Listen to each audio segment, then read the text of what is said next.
Il y a comme un petit air de fin du monde dans les lectures que nous propose la liturgie aujourd'hui. Et c'est vrai que dans le cycle liturgique, dimanche prochain, nous fêtons le Christ roi de l'univers et le dimanche suivant, nous rentrerons dans le temps de l'Avent.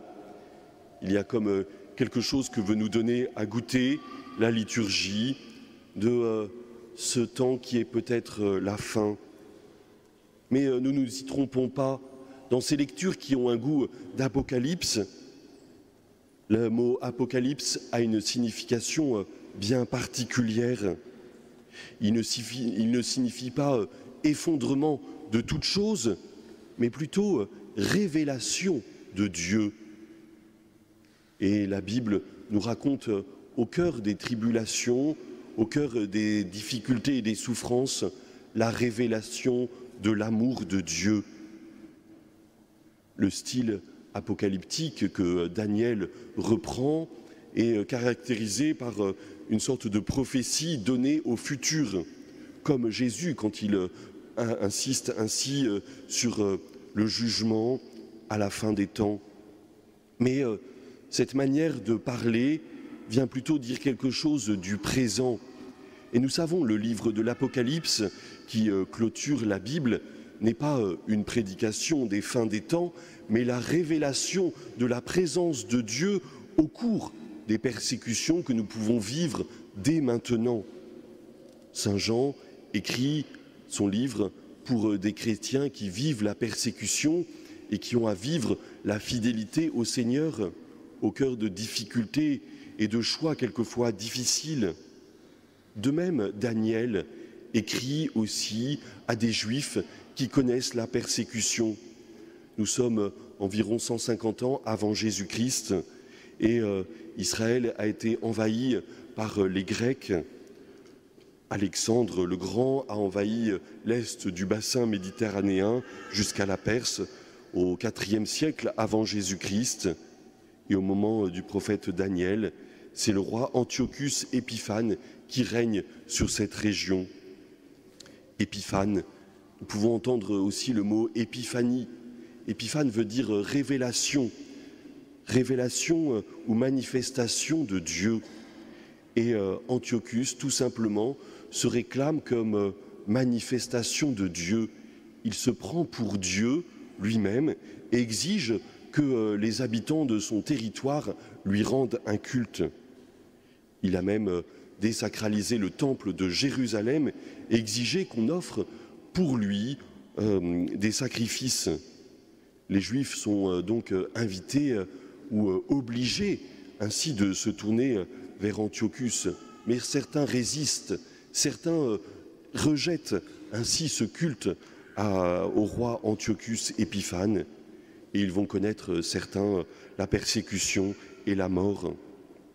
Nous pouvons aussi penser au premier siècle aussi, où les chrétiens sont souvent persécutés, invités à offrir aux idoles ou à l'empereur des sacrifices. Et pour être fidèles à leur foi, alors souvent certains connaissent la persécution. Ce sont les premiers martyrs.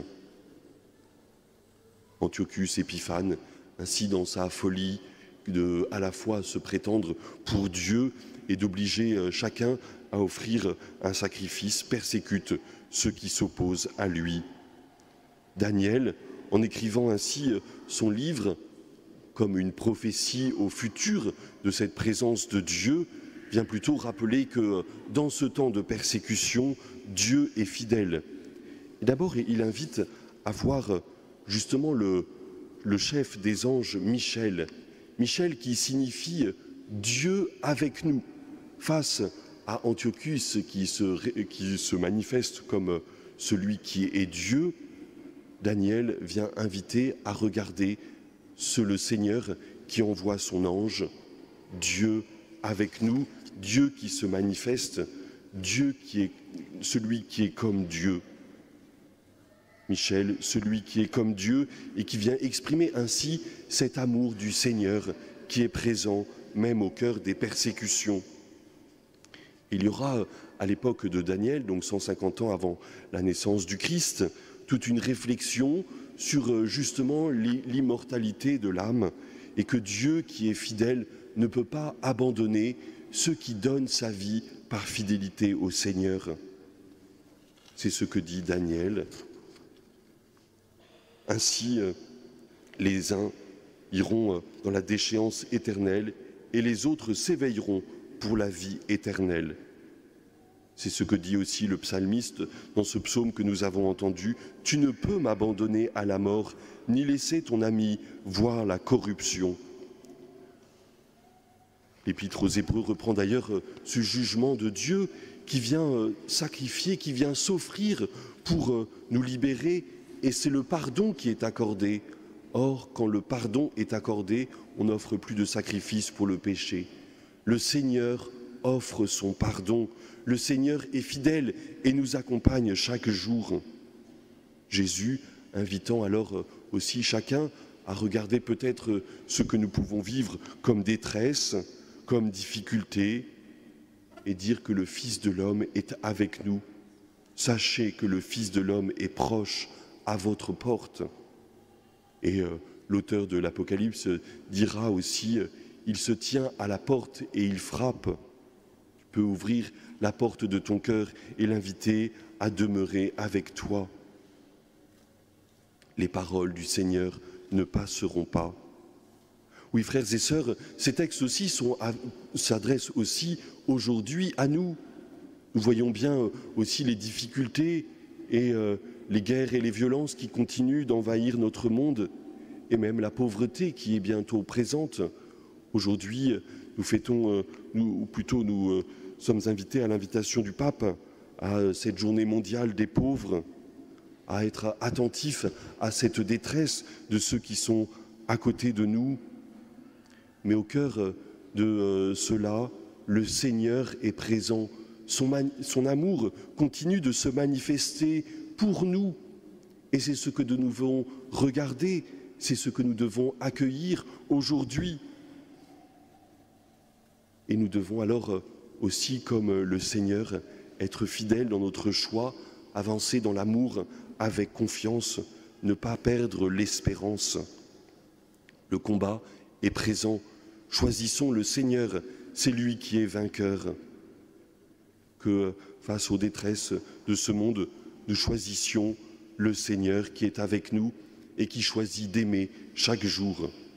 Le pape François, dans le texte qu'il adresse dans ce jour consacré aux pauvres, invité à regarder le témoignage de Mère Teresa de Calcutta, qui a donné sa vie pour les pauvres. La sainte Thérèse de Calcutta répétait sans cesse que la prière était le lieu où elle puisait la force pour sa mission.